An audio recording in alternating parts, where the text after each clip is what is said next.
We invited you here in the lobby to present this book, edited by Mark Webber and Peter Gidal at the Visible Press.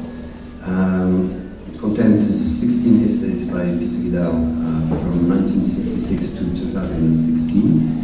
And Mark, maybe you start telling us about how did the project start and how did it come together?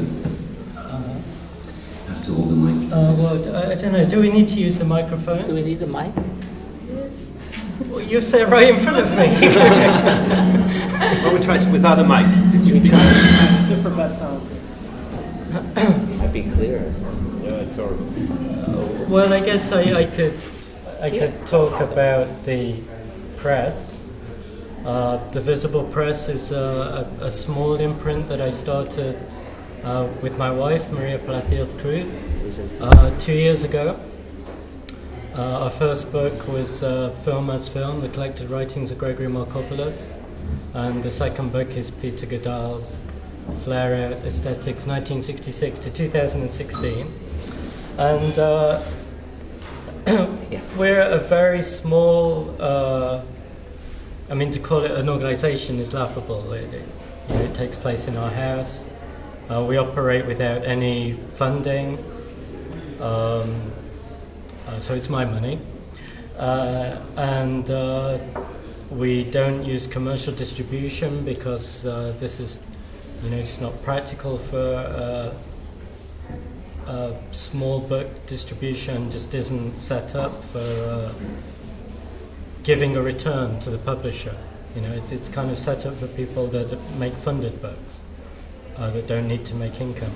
But we need to make income, so we need you to buy the book. Our books are very reasonably priced, €20.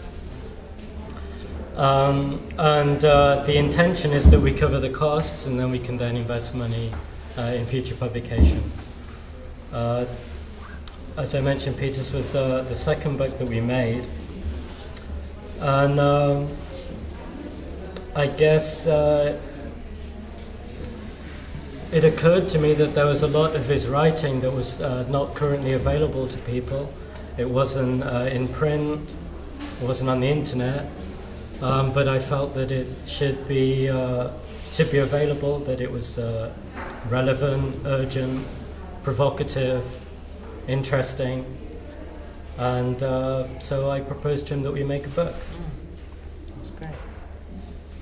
Well, and Peter, could you tell us a bit more about the contents of these 16 essays? Well, I should say too, I mean, it was amazing because I had done, in spite of having done other books before, like the Warhol book in 1970, and then I did a book called Materialist Film for a straight publisher, Routledge, in 1980s, and a book on Beckett for Macmillan, also a straight publisher, on Beckett's Monologue and Gesture. So I was kind of used to normal publishers, although I was always completely shocked that they published anything I wrote. I was always, it is true, completely, I would write a one-page outline and they would say, that sounds good, let's do it. And I thought, that's ridiculous because you usually have to fight and get grants or get letters of other people from your same area writing letters. Why?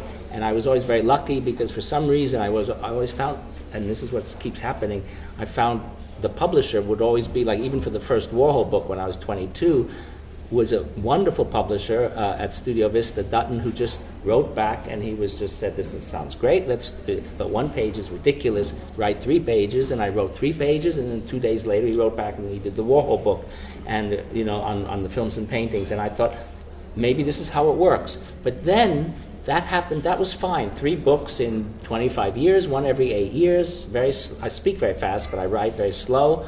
And so that's 1 book, at that point I was, 60, and I'd written 3 books. And that's, not that many, but I was very pleased and happy about it. And that was it for me. And then out of the blue, this is the background, just to say that I haven't published with normal publishers as opposed to an abnormal publisher. and then out of the blue I got this note from Mark and Maria saying we'd like to publish the essays, and I can honestly say it was a complete shock, And I was so overwhelmed with pleasure that anyone would want to publish, let alone reprint, old essays of mine from the 70s, 80s, 90s, 2000, and let me write an introduction. I just said, it was great. I was completely happy about it.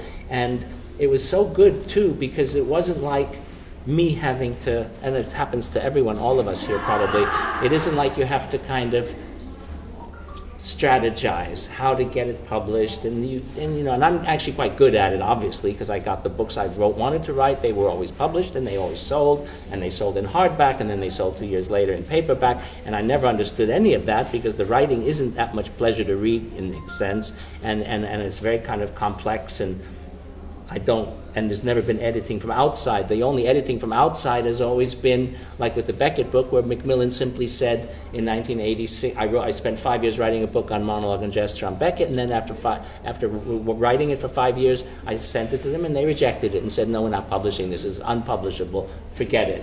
Or rewrite it.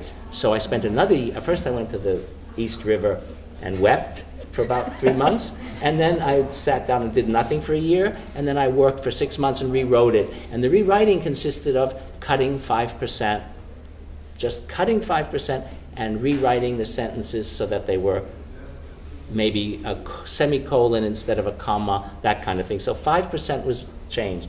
And then they accepted it, and they said it's a totally different book. And the fact is, it's true. They were right. When I reread the old one, it was absolutely unpublishable and not worth reading, and 5% made a difference. So in a sense, but I'm just saying all this background because it was very lucky to be treated that way. And then it was over, and that was it. And then suddenly, 10 years later, out of the blue, this letter, email, or phone call, whatever it was, arrived, and I was so pleased because this is different, a completely different story. This isn't like write a book from scratch. This is someone saying, or people saying, that they're interested in the old writings. And for someone who writes, or someone who does anything, for anyone to be interested, it just feels like, even if you don't believe in history, and you don't believe, the world's going to end soon anyway, and it's all going to be gone, but you still feel somewhere, fuck it, at least the essays won't be one old essay in Time Out, or one in Studio International, or one in Art Forum, which I wouldn't touch for 20 years, I wouldn't touch it. It's just advertising. But in those days, it was quite interesting. And someone who's actually interested and passionately interested to republish things was magic. I really thought that. I couldn't believe it. It took me 3 days to recover. And then so that's the nice stuff. That's the story. I'm just telling you the background. So it doesn't just sound like, yes, I was very happy they published my book, and then we all go home. Why are we here? So that's my history in terms of writing. And then what happened, which was part 2, which is the real hard part, is because computers are so screwed up. When they took all the old essays, when Mark and Maria took the old essays and there were essays all over the place, they came out different. They don't just photograph them, I realized. They whatever they do, the computer, whether it's Apple or anything else, screw it up completely, and you have to re-edit every page, every line, everything's wrong. And so we had a deadline, and because Mark and Maria are very hard workers, and even though I don't look like it, because I spend a lot of time doing very little, when I work very, very hard. When I don't work, about 6 months a year, I do nothing, just like sort of wander. But when I work very hard. I'm never late, I'm always on time. Work is always on time. Films come in early. Work gets done. But I thought that never happens to anyone. It's an egocentric thing. I think it's me and nobody else. But with those two, it was the same. So it was unbelievable. We worked day and night for 8 months, and we were finished early. And we did everything together. We designed. I just think it's fantastic. It's hardback. It isn't like a book published by October Press or some of those, which are so heavy and big, like the complete writings of all those idiots in October, and they're so hard, you can't lift the book. It hurts. If you've had shoulder operations like I've had, you can't lift the book published by October. Secondly, October isn't the publishing house because they only publish people who've published in October. So it's actually self-publishing, which I consider not publishing. Self-publishing forget it. Unless you're young, that's fair enough. But if you're 65 years old and you've published all your life, and then you end up self-publishing, it's embarrassing. You should commit suicide. It's embarrassing. So I was terribly pleased to say, I'm not self-publishing, they're publishing. It's wonderful. And the third thing is it's light. And the fourth thing is it almost fits into a large pocket like a paperback, but it's hardback. And it has a ribbon, which matches, to a degree, this. And the other thing is, I come from very bad stock. Both of my parents are not nice people. And my father and mother both, very, very unpleasant. But the one thing my father taught until I was 13, they were lovely till I was 13, and then they became nasty. But the one thing my father, who was actually a great photographer, well, the one thing he did say, although a horrible person, he always said, since I was 5 years old, never have more than 11 words on a line, because no one can read more than 11 words. And it's the only thing he ever taught me that was right. You can't read more than 11 words on one line. You can't scan it. You can't read it. And these are not more than 11 words on a line. And this was magic because that's how they designed the book. I thought, this is heaven. I must be in heaven. The book it's beautiful. And then they did 16 pages of pictures.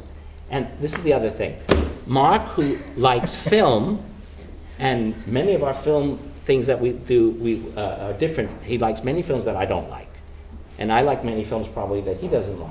But none of our differences intellectually or in terms of our film were a problem, at least not that I noticed when we worked on the book. No, on the book itself. We had no, endless, because usually when you publish even an essay, there's a problem with the publisher, there's a problem with the editors there who think you're getting above yourself. I don't want any editing, or I live by editing. When people edit my stuff, it's always better. And so we even had lots of stories where they would say, we didn't know each other that well. This doesn't sound right. And I would go sit at home and read it and say, yeah, they're right. These 3 sentences don't sound right. Let's cut them. But this one I really think does, but I'll change it. And we'd agree, and we'd not agree, and then we'd agree, and then a day later that was it, and it was done. And we just worked. And so it's fantastic. The other thing I should say about the book, part that I like it, because everyone likes their own book, but it isn't really true. A lot of people, a lot of good friends of mine who publish, a lot of my friends publish books, and for instance, they think, well, I published the book, but they don't take care of the cover, they don't take care of the paper, they don't care of the typeface, and that they allowed to be a collaborative effort. And that was amazing. Because it means that even if you don't want to be a formalist and you hate formalism and you don't want to be over aesthetic in the weak sense, you still want it to look the way you want it to look. And that we did together. And so that's wonderful. The other thing is, this is what I was going to say, is Mark likes films that I don't care for maybe, or likes film more than I do. So he wanted more essays, or some essays at least, about my own work, and was very tolerant actually about the fact, and you've said it before in public, you wanted stuff about film, and the essays are not about film. There are 3 or 4 essays on Beckett's work, there are 3 or 4 essays on Warhol's work, there's an essay about a British painter called Therese Oulton's work, there are 2 essays on Gerhard Richter's paintings, and that was amazing because he didn't insist on the film stuff. I mean, there is theory and definition of structural materialist film, and there's a couple of other 5 or 6 film essays, theoretical ones, but nothing about my own work, my own films. No notes on 1 page of notes on film from a co-op catalog from 1970 something, but there's not essays on my own. So we cut that, and then we cut about at least 24 other essays that were printed in either Studio International or Art Forum or various anthologies. But the ones that I was particularly happy about were the fact that some of the Beckett stuff, because apart from being a filmmaker and film theory person, I'm another person who's with this gang of very crazy people who are Beckett people. And we meet twice a year for the last 30 years and go to horrible conferences and talk about Beckett's footnotes about his German visits and whatever. A real Beckett, nutty. I'm not as nutty as they are. They do it every year twice. I do it every 2 years once. But it's still that Beckett. And the Beckett, they allowed the Beckett stuff in, which I think is fantastic. And the Beckett stuff is And the other reason I like the book, I don't know, this wasn't the question, but it's the answer anyway. The other reason I like the book is because the Beckett stuff, film people wouldn't see the Beckett stuff. And Beckett people have zero interest in film and would never read any of the film theory, even though there is some kind of in my view, since it's the same, it comes from the same textual demands in me to write. The relation I feel between Warhol, my writing on Warhol since the since 64 really, but that's, thank God we didn't, it says it in the introduction. They let me write a 30-page introduction. One of the things of which it says is that, thank God, they didn't publish, and I didn't publish, an essay I wrote in 1964 or 5 on Beckett, on Warhol and Godard. A horrible essay on the close-up in the two. The title was horrible, the essay was horrible, that's gone. But it did allow the relations to be made, which was really, and this is serious, and really important to me, the fact that the writing, I see at least, some kind of a link in the aesthetic, ideology, polemic, and theory in my own work between the writing on film theory pure, some of the writing on Warhol's work, and some of the writing on Beckett, and some of the writing even on Richter, which to me has a relation. And it's an interesting problem, but the fact is they allowed it to all come together in the book, which is like a dream for a writer, because it means you get all the stuff in one little 20-euro book. So that's, I don't know what the question is. That's the answer. Can I ask you a question? Yeah, ask me a question. Which I don't think I've ever really asked you. But why do you write?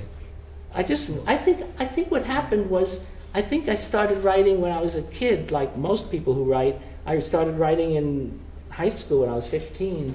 I think when you read, you start. I started writing because I was reading. I mean, I went, and I just said this yesterday, so I'm not going to say it all again for those who went to the films about the accent and all that junk. But I grew up actually on a mountain in Switzerland. And what I did on this mountain in Switzerland was a very small school, and it was a big, lots of trees and forests and cows and flowers and stuff, is most of the time I sat under trees reading Hölderlin, a German poet. And I just loved Hölderlin. And the trouble is a lot of Germans, like, I thought that was individual to me. I thought, I love Hölderlin, I'm 15, and when you're 15, this is what makes you feel. Then you find out when you grow up that every bloody German likes Hölderlin, and it's just conventional, and it's like everyone likes William Burroughs, so what?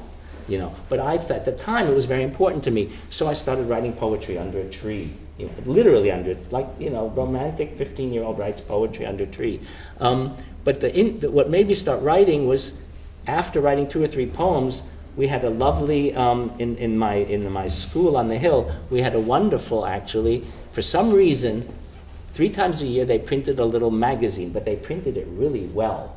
I mean, even better than that. They printed it well. A beautiful glossy paper, 20 pages, photographs, poems, and essays. And I thought, well, 1 poem, and they printed the poem.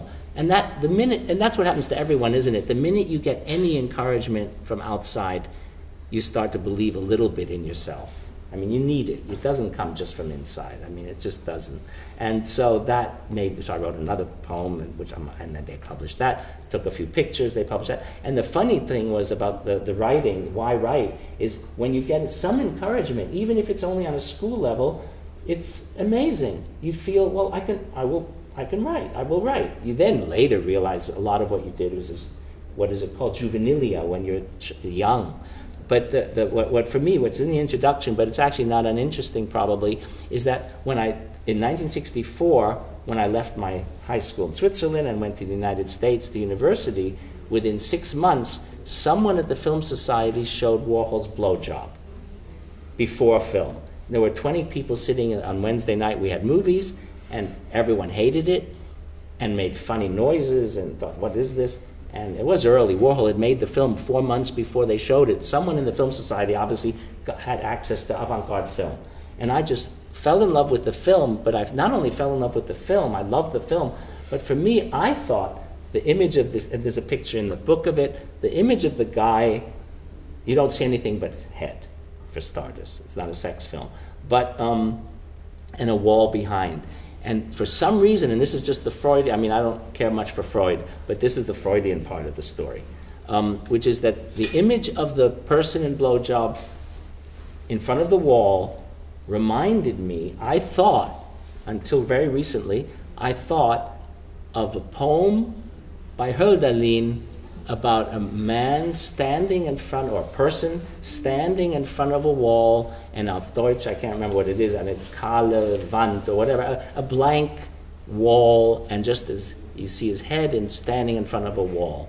And for me, the link between my own love of Hölderlin, my own early writings as a young person, and then seeing Warhol, who was, Warhol, even in this was in February 65, because someone checked, a friend of mine, Callie Angel, who did the screen test Resonate, she actually checked and found the paperwork that this film was shown at my university on February 11th, 1965, and there were 12 people in the audience, and Warhol got $69, and the co-op got $32, and she found all the material. So in February 65, I thought that this was a film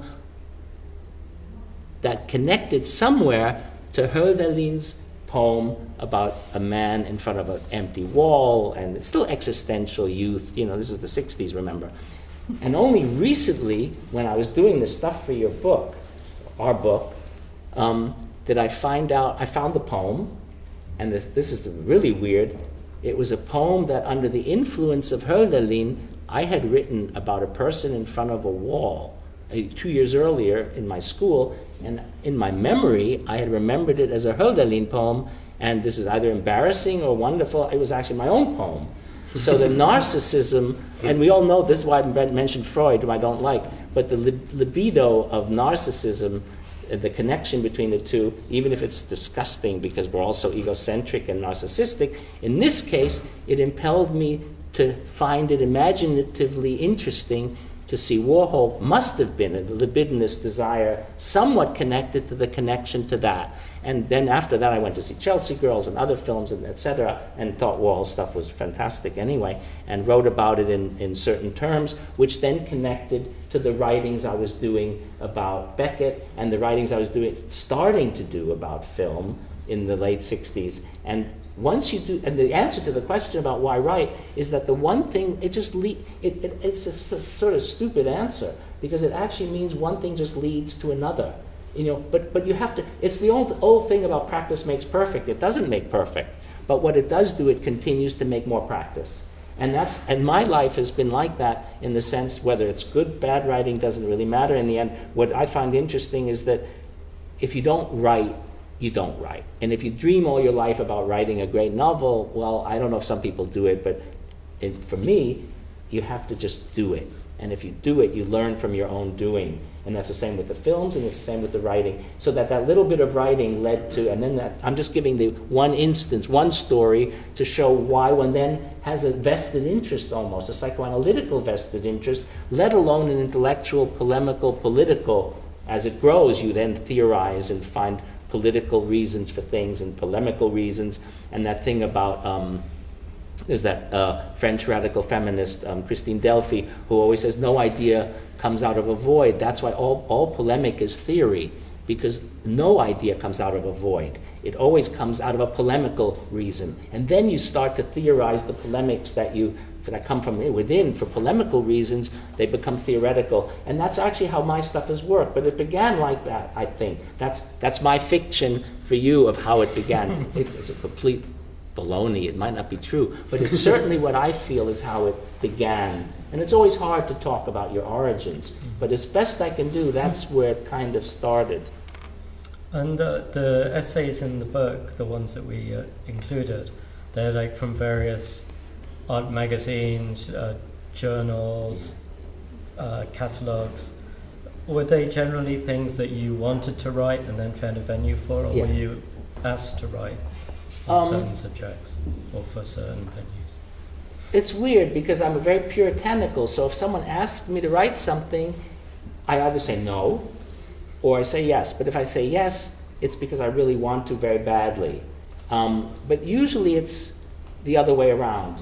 A few times some people have said write something, but usually if I'm honest, it isn't like I don't sit at home and people go, oh Peter, we'd love you to write such a, they do now maybe sometimes actually, but for the last 50 years, no. It's usually me saying what I'd really like to do. Like at one point, early 90s, I decided it was finally time to write something about the paintings of Gerhard Richter.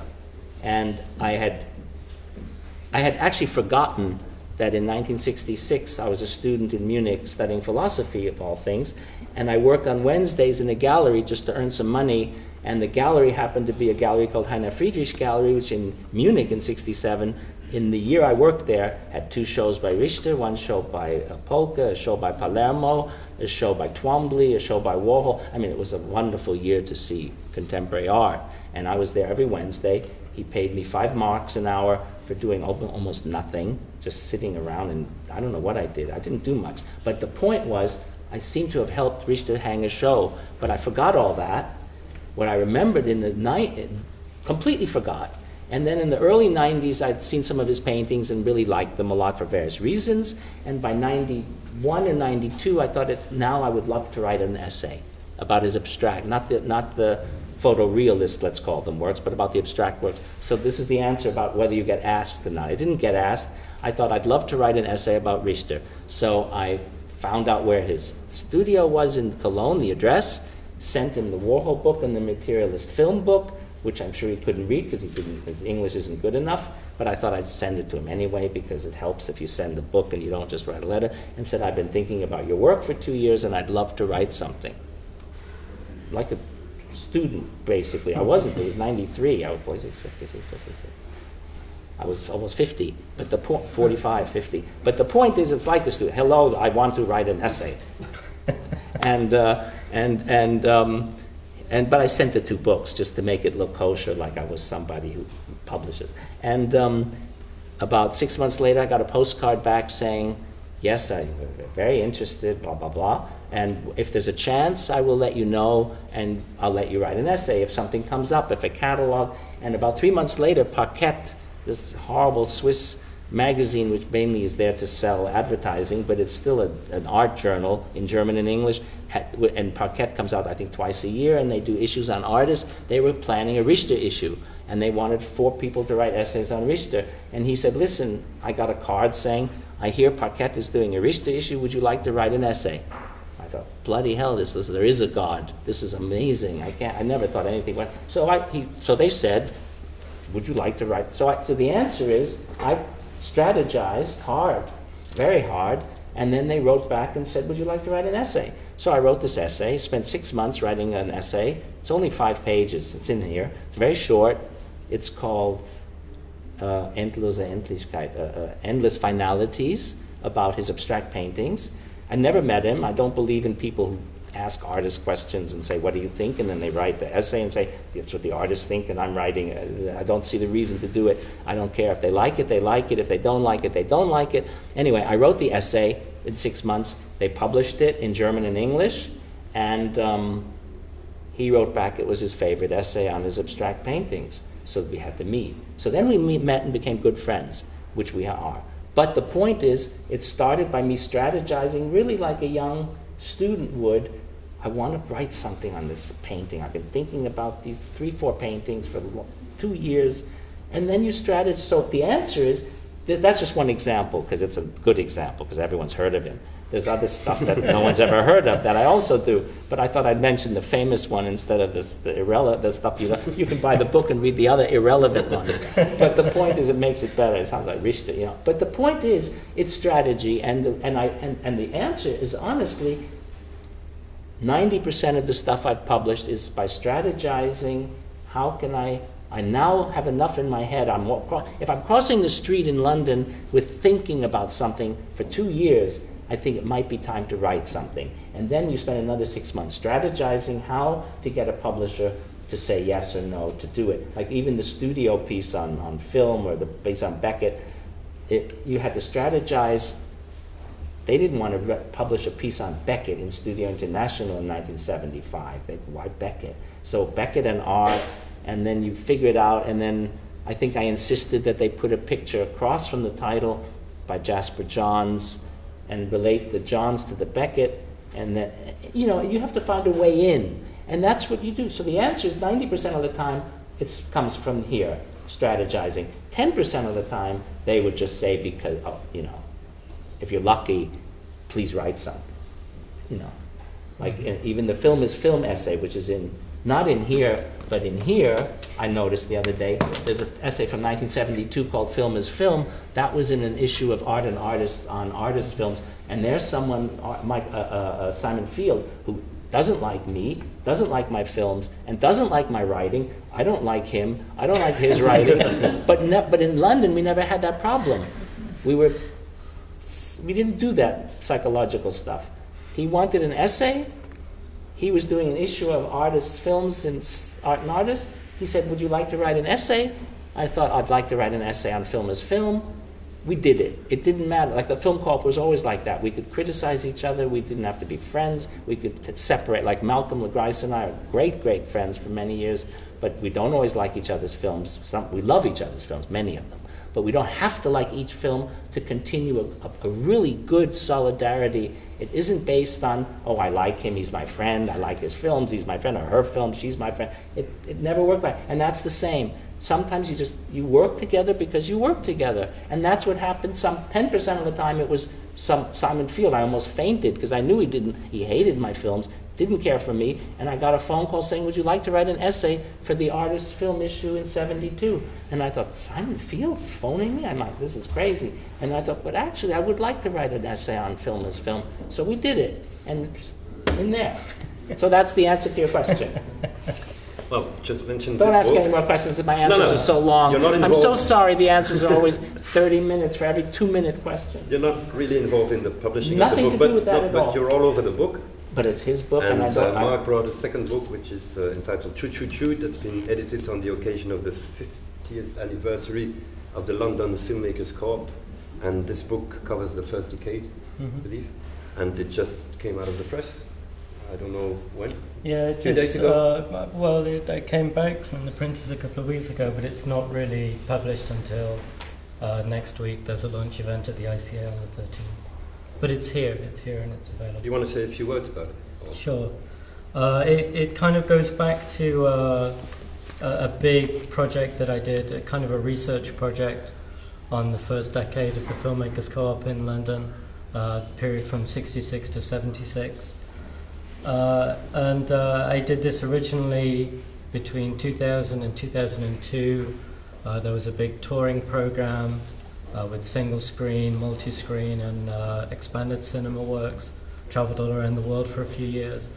And in putting that together, I did a lot of research, interviewed a lot of people.